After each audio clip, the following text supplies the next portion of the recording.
aí, galerinha do quinto ano, tudo certo com vocês? Aqui é a Prof. Camila e hoje teremos a nossa aula de língua portuguesa de número 88. Hoje a gente vai estar abordando sobre uma temática que a gente já abordou no trimestre anterior, que é a literatura de cordel. Então, os objetivos dessa aula são retomar os conceitos aí acerca da literatura de cordel, rever a história do cordel, analisar características marcantes dessa literatura e fazer a leitura de um poema de cordel interpretando. Então, para essa aula, utilizem aí a caneta, o caderno de língua portuguesa, lápis e borracha. Então, a literatura de cordel. A literatura de cordel, né, esse cordel da ideia vem da palavra corda, justamente porque eram, né, essas literaturas elas eram colocadas em cordinhas, em varaizinhos. Ela foi popularizada no Brasil por volta aí do século XVIII, tá? E também ficou conhecida como poesia popular. Por que poesia popular?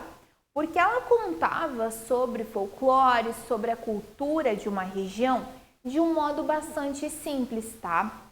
Então, aquela população mais simples ou aquela população analfabeta, ela conseguiria ter facilidade em estar entendendo os cordéis, ok? Por quê? É de um modo simples, de um modo entendido por todos. Então, os seus autores, eles ficaram conhecidos como poetas de bancada ou poetas de gabinete. Aqui no Brasil, a literatura de cordel, ela popularizou-se por meio aí dos repentistas, que são os violeiros, né, os que tocam violão. Eles contam uma história musicada, ou seja, eles contam uma história junto com uma melodia aí no violão e vão estar realizando rimas. Lembra, a gente na aula anterior trabalhou sobre música e a gente viu que as músicas, não é uma regra, mas muitas músicas elas possuem aí rima, porque isso ajuda bastante a deixar num ritmo bem interessante. Nas ruas das cidades, popularizando os poemas que depois viriam a ser aí os cordéis. Então, foi assim que começou a literatura de cordel aqui no Brasil.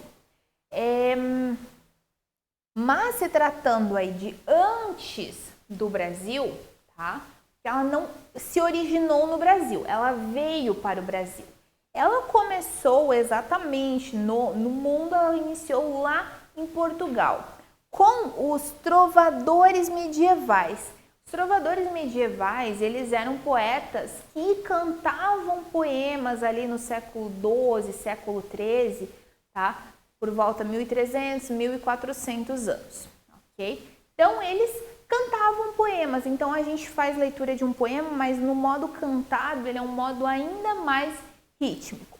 Eles espalhavam histórias para a população que, na época, era em grande parte analfabeta. Então, como essas pessoas não sabiam ler, elas não conseguiriam ler os cordéis. Logo, esses trovadores, eles faziam, né, cantavam, e as pessoas começaram a conseguir compreender os cordéis. Aí nós temos o período da Renascença, que foi um período ali da Idade Média, um período aí de arte, onde se trabalha muito a questão da razão, lá na Itália, país europeu. Com os avanços tecnológicos da época, foi começado a realizar-se impressões dos cordéis, tá? Impressão no papel mesmo, possibilitando aí a distribuição dos textos nas ruas, tá? E até então, o que acontecia? Esses textos, eles eram cantados, então as pessoas, né, os trovadores, eles cantavam, as pessoas que estavam ao redor ouviam, gostavam, interpretavam.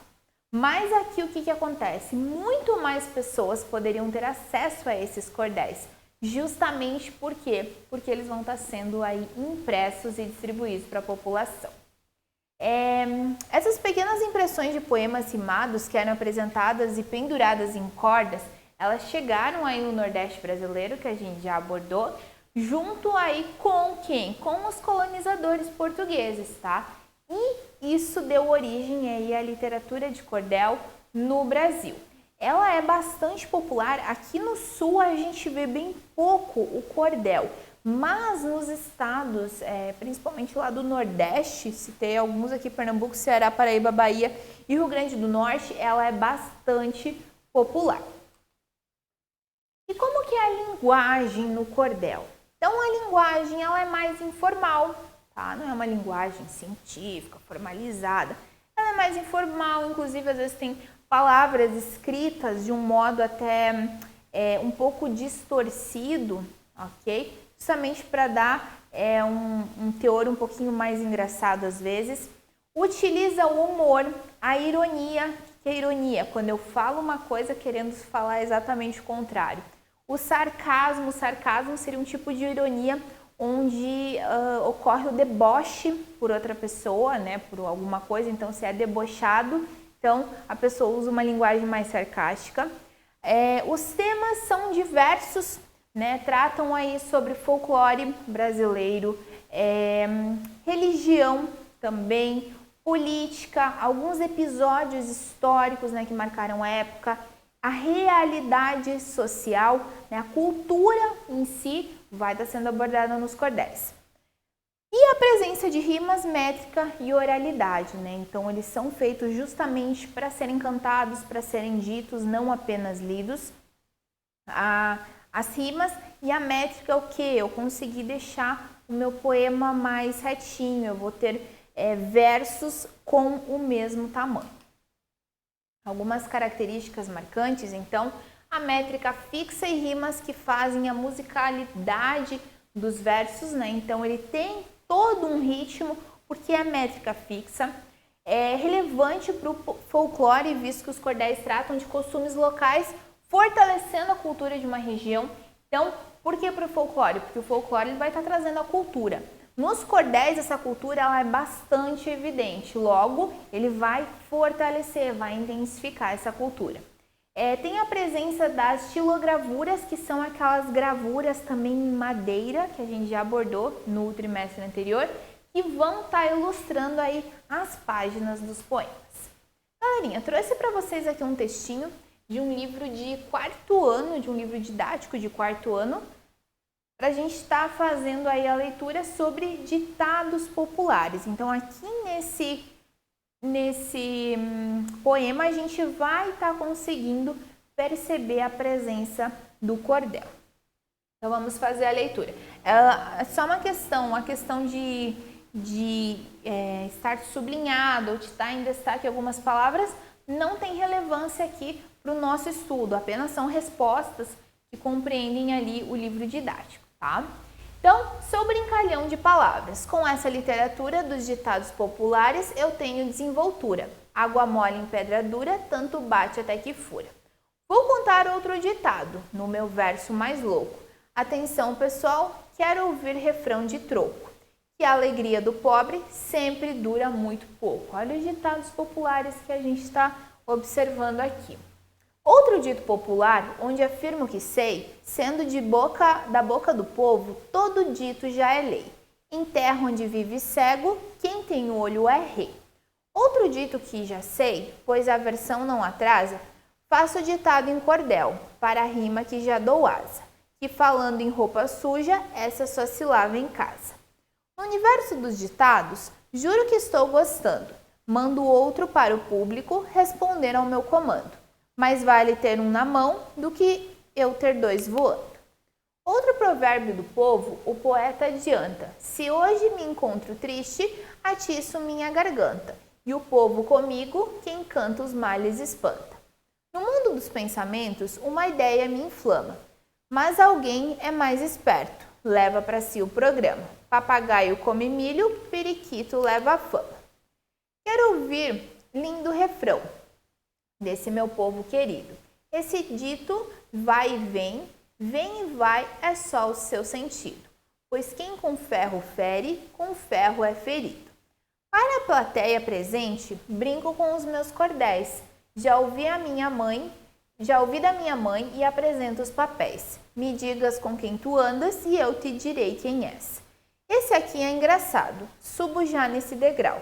Todo mundo já ouviu e eu repico com sarau. Lá na casa do ferreiro, todo espeto é de pau. Galera, então aqui vocês viram um poema bastante extenso sobre ditados populares. Então o autor ele vai estar resgatando aí esses ditos que a gente tem, que eles vão ter um significado específico. Por exemplo, que a alegria do pobre sempre dura muito pouco. Aqui está falando como, né, Se o pobre, quando ele está muito feliz, alguma coisa pode acontecer com ele e ele ficar muito triste. Mais vale ter um na mão do que eu ter dois voando, né? Aqui, esse é bem interessante, e dá a ideia de que mais vale ter uma coisa, né? Ter menos, mas esse pouco ser garantido do que ter a chance de ter muito mais, mas de repente acabar perdendo tudo. Quem canta os males espanta, né? Dando a ideia aí de que vamos ter bastante positividade. Quando a gente canta, a gente fica tranquilo, a gente fica feliz, então espanta aí os males, por exemplo, solidão, inveja, ciúmes, enfim. Me diga com quem tu andas e eu te direi quem és, né? Essa ideia da do quê? Que as pessoas elas vão estar se formando e tendo atitudes próximas com as pessoas que elas andam. Amigos, familiares, colegas, enfim. Então, dependendo com quem eu ando, eu vou me tornando, dá a ideia aqui, ok, pessoal? Dependendo com as pessoas das quais eu tenho convivência, eu vou agindo e adquirindo os valores dessas pessoas. Então, sobre o autor, César Obeid. Ele nasceu na cidade de São Paulo em 1974. Ele é contador de histórias, educador e autor de vários livros da literatura infanto-juvenil, que é aquela literatura de crianças, adolescentes, pré-adolescentes, ok? Costuma interagir com o público em suas apresentações, sempre com bastante humor e improviso. Galerinha, agora a gente vai estar fazendo uma interpretação sobre o cordel que a gente leu, sobre o poema que a gente leu. Então, releia a primeira estrofe do cordel, prestando atenção nas palavras destacadas no final de alguns versos. Vejam aqui, ó. Sou brincalhão de palavras. Com essa literatura dos ditados populares, eu tenho desenvoltura. Água mole em pedra dura, tanto bate até que fura. Então, as palavras destacadas são quais? Literatura, desenvoltura, dura e fura. Então, o que é possível dizer em relação aí a essas palavras? Assinale as alternativas corretas. Então, eu tenho aqui 6 alternativas. Algumas estão certas, outras erradas. Aqui vocês vão identificar o que está certo, o que está errado. Façam assim no caderno, não precisa escrever tudo. Apenas ouçam, a professora vai ler a primeira, está certo ou está errado? Se está certo, faz um certinho. Se está errado, faz um xizinho, né, considerando que está errado. Então, a primeira, elas rimam entre si e ajudam a construir a sonoridade do texto, né? Deixar com um som mais agradável. Será que isso acontece? Próximo. Elas têm a mesma quantidade de sílabas e ajudam a construir o ritmo de cordel. A mesma quantidade de sílabas. Será que literatura, desenvoltura, dura e fura têm a mesma quantidade? Essas palavras não têm semelhança de sons finais e, sendo assim, elas não rimam. Será que essas palavras elas não rimam? Todas elas são palavras paroxítonas. Lembra que a gente abordou lá no começo do ano? As paroxítonas, elas são palavras onde a sílaba tônica, aquela sílaba que eu falo mais fortemente numa palavra, é a penúltima, tá? Será que essas palavras, todas elas têm a penúltima sílaba mais forte? Literatura, desenvoltura, dura e fura. Todas elas são oxítonas, ou seja, a sílaba mais forte que eu pronuncio é a última. E essa regularidade também deixa o trecho mais sonoro. Será que todas elas são oxítonas? E, por último, todas elas são proparoxítonas. A sílaba tônica é sempre a antepenúltima, não é a última, nem a penúltima, é a antepenúltima. E essa regularidade também deixa o trecho mais sonoro. Pensem lá um pouquinho, alguns provavelmente já fizeram e já voltamos para ver se vocês acertaram. Então aqui, galera, certas estão apenas 2, tá? Então a primeira, elas rimam entre si e ajudam a construir a sonoridade, deixa o texto mais sonoro.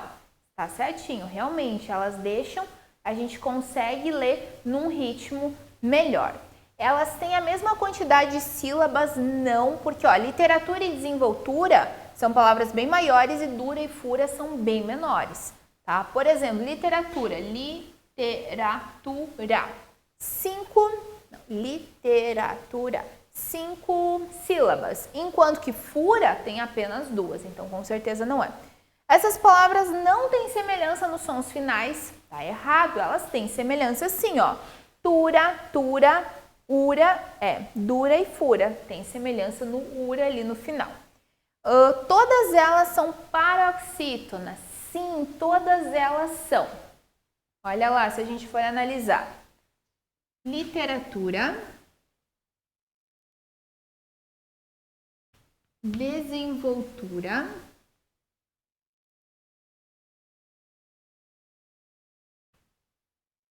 dura e fura.